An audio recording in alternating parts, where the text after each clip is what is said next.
Blanket task force जैसे अंतर्राष्ट्रीय मंचों को जानबूझकर गुमराह करने के लिए भी जाना जाता है।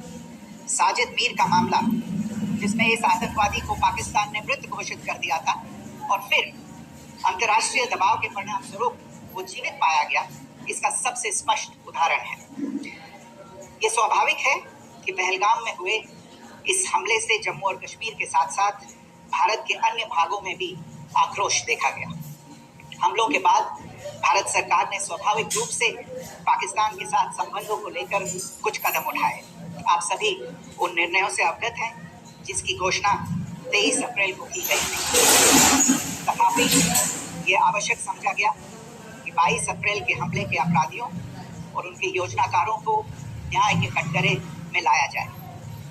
हमलों के एक पखवाड़े के बाद भी पाकिस्तान द्वारा अपने क्षेत्र या अपने नियंत्रण वाले क्षेत्रों में आतंकवादियों की इंफ्रास्ट्रक्चर के विरुद्ध कार्रवाई करने के लिए कोई स्पष्ट कदम नहीं उठाया गया है। उल्टे वो इनकार करने और आरोप लगाने में ही लिप्त रहा है। पाकिस्तान आधारित आतंकवादी मॉड्यूल्स पर हमारी खुफिया निगरानी ने संकेत दिया है कि भारत के विरुद्ध आगे भी हमले हो सकते हैं। अतः इनको रोकना और इनसे निपटना दोनों को बेहद आवश्यक समझा गया। आज सुबह, जैसा कि आपको ज्ञात होगा, भारत ने इस तरह के सीमा पार हमलों का जवाब देने और उन्हें रोकने तथा उनका प्रतिरोध करने के अपने अधिकार का प्रयोग किया है। ये कार्यवाही नपीतुली, नॉन एस्केलेटरी, आनुपातिक और जिम्मेदारीपूर्ण है। यह आतंकवाद की इंफ्रास्ट्रक्चर को समाप्त करने और भारत में भेजे जाने वाले संभावित आतंकवादियों को अक्षम बनाने पर केंद्रित है। आपको यह भी स्मरण होगा कि 25 अप्रैल 2025 को संयुक्त राष्ट्र सुरक्षा परिषद ने पहलगाम आतंकवादी हमले पर एक प्रेस वक्तव्य जारी किया था, जिसमें आतंकवाद के इस निंदनीय कार्य के अपराधियों, आयोजकों, फाइनेंसरों और प्रायोजकों को जवाबदेह ठहराने और उन्हें न्याय के दायरे में लाने की आवश्यकता पर जोर दिया गया था। भारत की आज की इस कार्रवाई को इसी संदर्भ में देखा जाना चाहिए। Good morning. Thank you all for joining this briefing.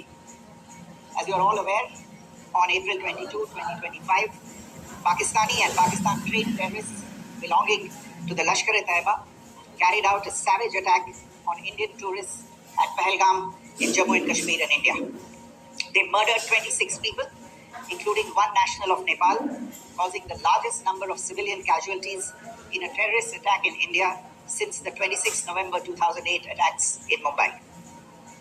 The attack in Pahalgam was marked by extreme barbarity, with the victims mostly killed with headshots from close range and in front of their families.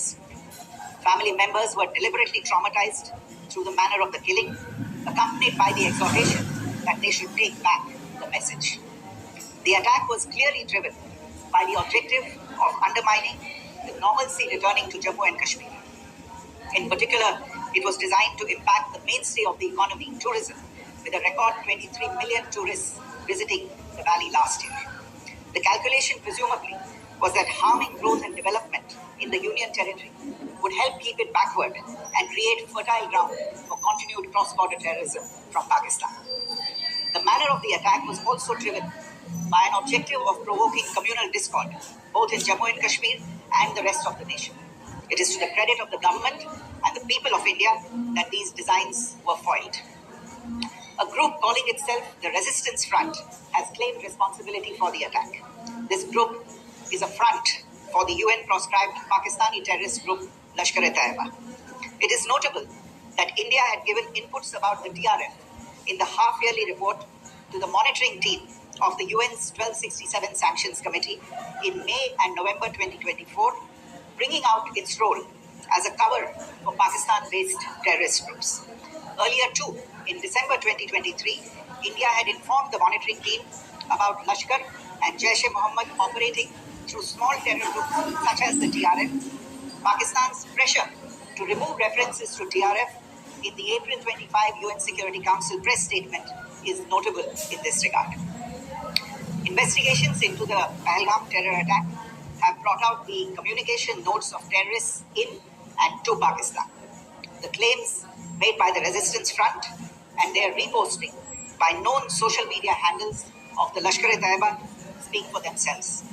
Identification of the attackers based on eyewitness accounts as well as other information available to law enforcement agencies has also progressed. Our intelligence has developed an accurate picture of the planners and backers of this team. The features of this attack also tie in with Pakistan's long track record of perpetrating cross-border terrorism in India, which is well documented and beyond question. Pakistan also has a well-deserved reputation as a haven for terrorists from around the world, with internationally proscribed terrorists enjoying impunity there. In addition, Pakistan has been known to willfully mislead the world and international forums, such as the Financial Action Task Force, on this issue. The Sajid Mir case, in which this terrorist was declared dead and then, in response to international pressure, brought back to life, found alive and arrested, is the most glaring example. The latest attack in Pahalgam has understandably generated deep anger in Jammu and Kashmir and in other parts of India. Following the attacks, the government of India naturally responded with a set of initial measures relating to our engagement with Pakistan. You're all aware of the decisions that were announced on the 23rd of April. However, it was deemed essential that the perpetrators and planners of the 22nd April attack be brought to justice. Despite a fortnight having passed since the attacks, there has been no demonstrable step from Pakistan to take action against the terrorist infrastructure on its territory or on territory under its control. Instead, all it has indulged in are denials and allegations. Our intelligence monitoring of Pakistan-based terrorist modules indicated that further attacks against India were impending. There was thus a compulsion both to deter and to preempt.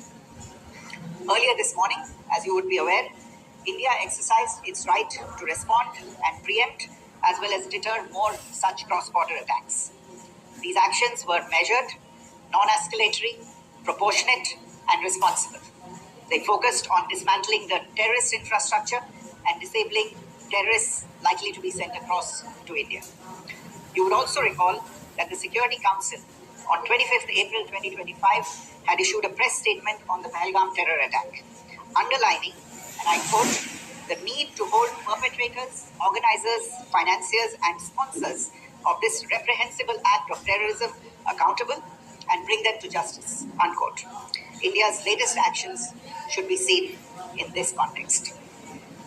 Joining me for this briefing on our actions earlier this morning are Colonel Sophia Qureshi and Wing Commander Vyomika Singh.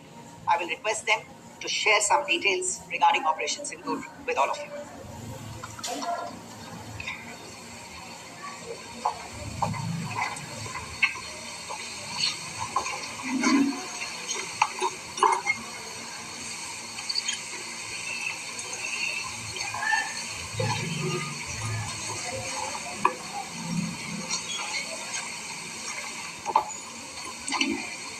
सुप्रभात देवियों और सज्जनों, मैं colonel Sophia Qureshi और मेरे साथ wing commander Vyomika Singh आज आपको 6 से 7 मई 2025 की रात 1:05 से 1:30 बजे के बीच भारतीय सशस्त्र बलों द्वारा अंजाम दिए गए ऑपरेशन सिंदूर के बारे में जानकारी देंगे। ऑपरेशन सिंदूर 22 अप्रैल को पहलगाम में हुए विभत्स आतंकवादी हमले के शिकार मासूम नागरिकों व उनके परिवारों को न्याय देने के लिए लॉन्च किया गया था। इस कार्रवाई में 9 टेररिस्ट कैंप्स को टारगेट किया गया और पूरी तरह से इसे बर्बाद किया गया। पाकिस्तान में पिछले 3 दशकों से टेरर इंफ्रास्ट्रक्चर का निर्माण हो रहा। इसमें recruitment, indoctrination centres, training areas व लॉन्च पैड शामिल थे, जो पाकिस्तान और पाक अधिकृत